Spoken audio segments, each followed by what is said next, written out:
Well, then let's bring you this. Nearly 600 lawmakers have been sworn into South Sudan's newly created national parliament, and they include delegates from the governing party as well as former rebel factions. Yeah, we're going to bring you more on this story a little bit later. We're being told that Aviwe Mtila is live for us now. We've heard from him with regards to the Basic Education Minister, Aviwe Mtila. He was out at that school. We just heard from the minister, our team asking us to go to Aviwe Mtila. If I heard correctly, team, let's go there now. Aviwe, hello to you.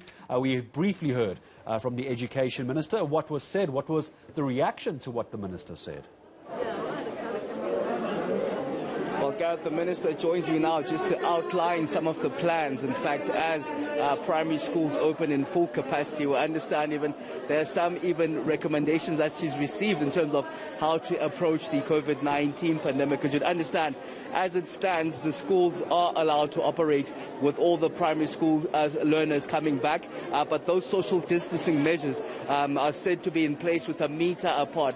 Minister, thank you for joining us at eNCA, but just talking on those social distancing measures, how is it going to be possible, for example, in a class that will hold 70 learners and above? How are they going to keep that meter apart? No, it won't be possible. In a class of 70, we will not be able to have even the half a meter. So where there is overcrowding, we have to deal with it first as a principal. But where we are not, even the size of the class does not even allow us to have 35, it's when we are negotiating that we reduce, and we still have to get it through cabinet, that we have advisory that for smaller kids we can even go to half a meter. Okay, then. But it's something in the pipeline which I still have to go and get permission from cabinet and the National Corona Council. But it's an advisory that we got from the medical advisory committee that it is possible. It's happening internationally, and they have scientific evidence that it will work. That half a meter, but still, of course, in a class of 70 learners and above, it's not going to be possible. Now, even now, even if we don't have half a meter, we will not be allowed to have 70 in a learner. So I'm saying that one is even outside even our sense, because even in terms of your protocols, you can't have more than 50 people in one room. So we will not have 70 kids in a room. So that one is not possible. That suggests then that learners will be turned away, not told come in. That's why we're using different measures. We are seeing, and it's good that in Saba, for instance, we'll use even open places like this to create more space.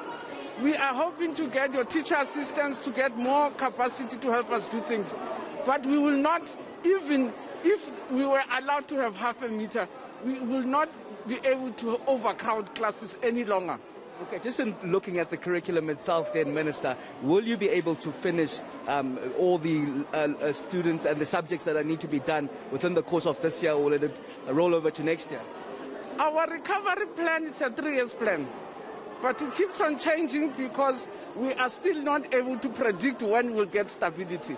So what we did from last year was to trim the curriculum, remove other matters in the curriculum which we thought they can do without, though they are important. So we've trimmed the curriculum. We have a 3-year recovery plan. So the recovery, we don't see it as a 1-year event.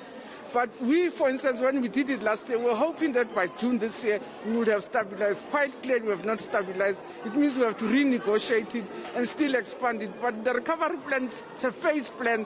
It's not a grade plan. And then how does it work? Will the grade 7s currently now go to grade 8, for example, next year? Or how will that 3-year recovery plan work?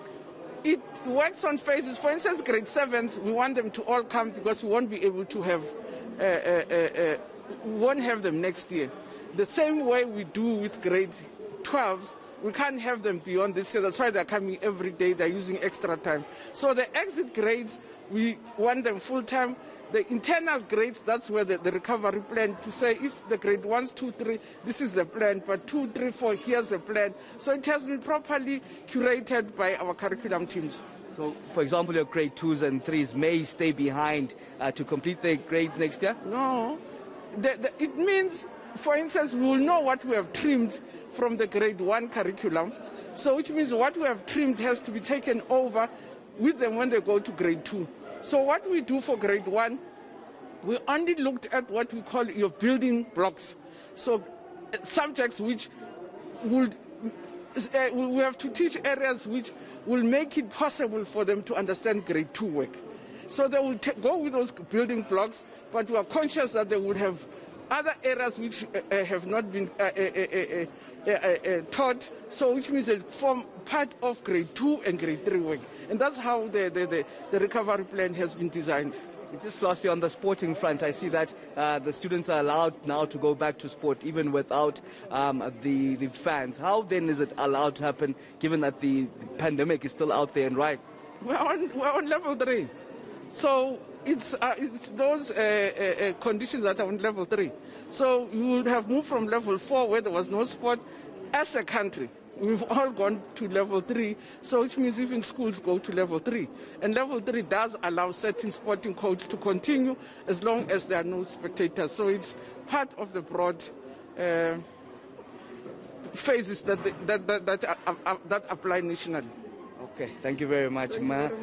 Angie Motshekga, the Basic Education Minister, just outlining some of the measures as the primary school learners are being allowed back in all their entirety back into the school. Of course, still uncertain in some areas, as you've heard that even the curriculum itself will be facing a 3-year approach in terms of the recovery within the schooling system.